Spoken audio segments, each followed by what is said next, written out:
The overall goal of this procedure is to incorporate cysteine residues in proteins by site-directed mutagenesis at natively glycosylated sites and employ in vitro glucose attachment and assessment approaches to evaluate the efficiency and structural effects of glycosylation.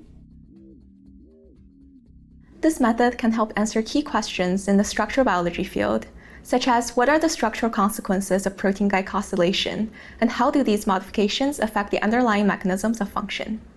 The main advantages of this technique are that it is easily adaptable to study O or N-link glycosylation. It is highly efficient, and both structural perturbations and efficiency can be rapidly assessed. The implications of this technique extend towards the therapy of diseases because altered glycosylation patterns have been associated with several cancers and neurodegenerative disorders. Though this method can provide insight into the effects of natively glycosylated proteins, it could also provide much needed information on how altered glycosylation patterns may contribute to this range of diseases.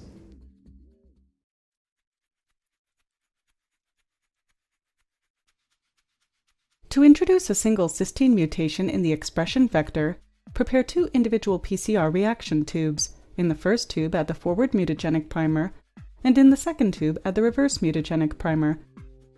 Add a final concentration of 1x PCR buffer to both the tubes. Then set up a 5-cycle program for the 2 separate PCR reaction tubes.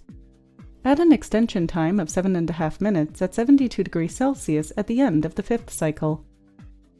After the 5 cycles are completed, mix the 2 separate PCR reactions in a single tube, centrifuge the tube for about 3 seconds, and repeat an additional 20 cycles following the same PCR conditions. Next, run 15 microliters of the sample